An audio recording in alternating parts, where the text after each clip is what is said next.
Okay, Scott, ask me anything. Well, I'm going to try and ask you a few questions that I think people are going to be wondering in lieu of this decision. You obviously made a major announcement last night, sent out a video to all of the delegates, bit of a shocker after months of planning since your announcement in January that your plan was to go to the convention and try and win the support of the delegates, and then ultimately decide on the primary from there. You switched things up a little bit. Tell us why the change. Well, it goes back to why I'm running for the Senate, Scott.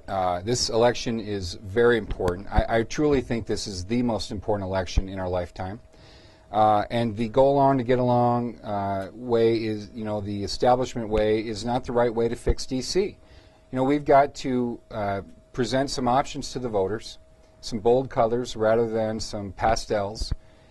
Be bold and proud of our ideas and issues. And the best way for this to be resolved is for the people of North Dakota, a bigger audience than the delegates, who I respect and admire for taking the time away from their families to go to Bismarck this weekend. It's better that we get this decided in the primary. And so I made that announcement yesterday. I'm proud to do it. I think it's the right thing to do. It'll make Rick a better candidate. It'll make me a better candidate. And whoever's the nominee, it'll make us more able to beat Heidi in the fall. Why now? Because you've been to a lot of these district conventions around the state. You've been making the case that you're the one that ought to get the delegates' vote, and here at the 11th hour, you're obviously deciding to just bypass and go right to June. Yeah. Why now? Well, I'll tell you, in the last few weeks, it's become very clear that the Republican establishment, the party leaders, have gotten behind Rick and want to anoint Rick at this convention. I mean, even when my good friend and mentor Ed Schaefer announces or breaks his own cardinal rule not to endorse before a convention, and now is going to give a nominating speech for Rick Berg, I think it's very clear that the party leaders, establishment, want to anoint their choice, and so it's more clear than ever that this is not going to be settled at the convention.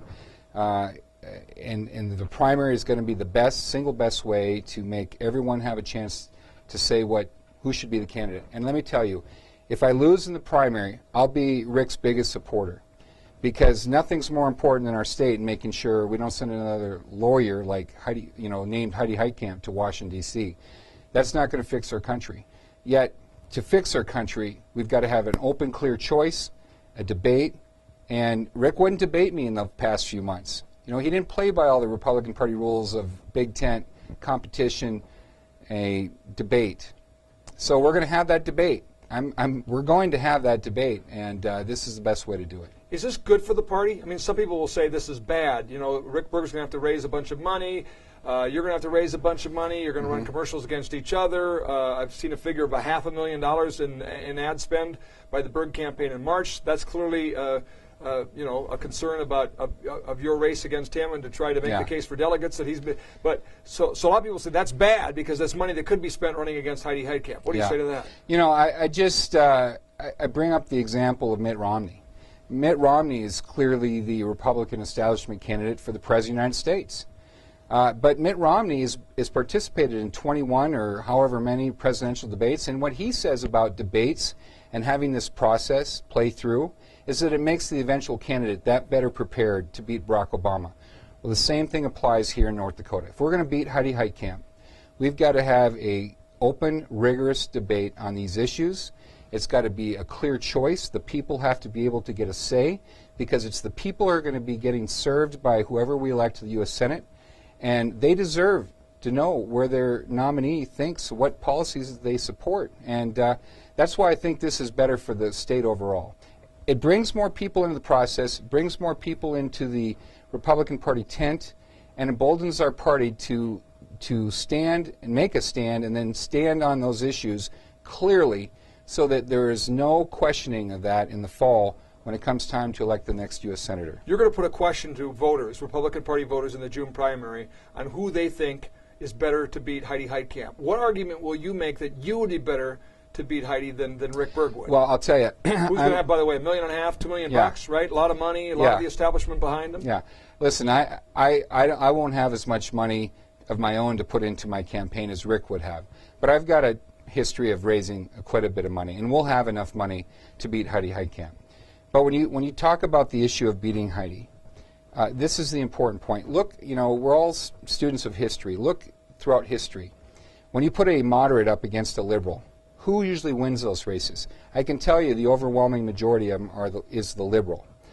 We've got to have a bold candidate who is clearly and staunch in their issues and their beliefs and can communicate those issues to the people. And, someone who can't be flanked by the liberal. And so I believe that my plans to grow the economy with a comprehensive national energy plan, to save Social Security, to reform Medicare, all those things that I've put out there already that neither of these other two candidates have, are what the people of North Dakota want, solutions to the problems that are affecting our country today. That's why I think I can carry the day better in the fall than Rick Berg can. Let's talk about energy a bit, because North Dakota is really in the fishbowl right now nationally, largely as a result of energy. I mean, our economy is obviously attracting everybody to say, wait a minute, lowest unemployment, fastest job growth, and this Bakken play and oil development has caused us to be, every major newspaper, every news network, they're all talking about us. Let's talk a little bit about energy and the role you saying North Dakota playing in the fixing America. Well, we're blessed. I mean, you have to live under a rock not to have heard about the energy, the oil play in North Dakota, anywhere in America right now. We're very blessed with those natural resources, and we need to develop them. And we need people like the EPA to stay out of the way of creating jobs. And one of the best things I think a U.S. Senator from North Dakota can do in the government to create more jobs is get government out of the way. So we need to keep developing them. Over half of the domestic electrical power to our country comes from coal. We've got to maintain coal as a strong, viable option for more energy development. But what a lot of people don't know, and something that I've been talking about, is nuclear. A quarter of our electrical power in America is generated by nuclear power plants, half of which will become obsolete in less than 17 to 20 years. We've got that opportunity alone could create hundreds of thousands of jobs. But you know what, Scott? We can't even build a nuclear power plant in America today because we can't manufacture those parts here. We've got to buy them from China and France. So one of the things I've been talking about is this renaissance in the nuclear power, commercial nuclear power industry, to grow it, and let's grow it right here in North Dakota. Well, they're afraid of it in the metropolitan area. I mean, they're talking about shutting the nuclear plant down in New York because it's too close to New York City. Right. Even Minnesota now, because of Monticello and the proximity to the Twin Cities, they hand wring over that. You're welcoming it. You're saying, let's do it here, let's build it here, let's create more jobs. Well, right? we should, because Fargo's been getting electrical power from Monticello nuclear power plant just down the road here for 35 years. And what most people don't know is that eastern North Dakota, northwestern Minnesota are the most geographically stable parts of North America. So we've got a low population density, a low air traffic density, a low security risk. We've got lots of open land, and we've got proximity to the grid that powers New York City. It starts right here in Monticello, Minnesota. So we've talked about that idea, and it's being embraced, I think, by lots of folks in North Dakota. We create over 3,000 permanent long-term well-paying jobs and grow our country for the next, for our children and grandchildren for the next 60 to 100 years. A couple of things I want to ask you about. Some people are going to say, look, Dwayne's tried this before and lost. Yeah. So hey, somehow that disqualifies you from throwing your hat in the ring this time. It's obviously not stopped Herman Cain and Dick Morris and other well thought of conservatives out there that are, Dick, in the case of him, I don't know if there's a better political analyst out there, and certainly Herman Cain has done a great job shaking up the establishment and motivating people in this campaign. They don't see that, but a lot of North Dakotans whisper that hey, Dwayne's been out there before and lost. Well, why is this time different?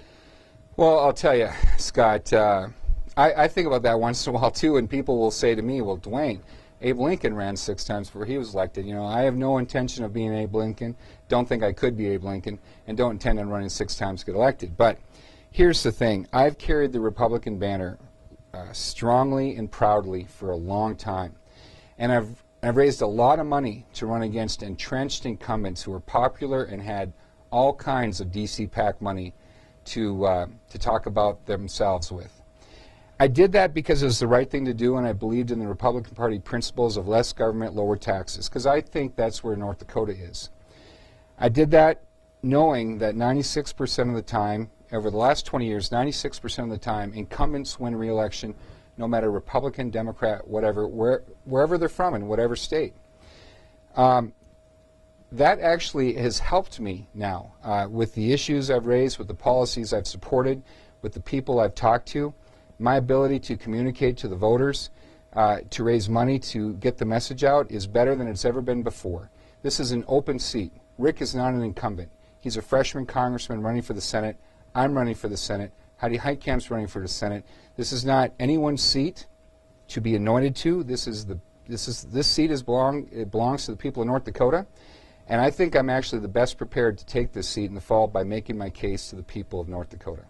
Thanks, Dwayne. My pleasure. Have a great Navy Day.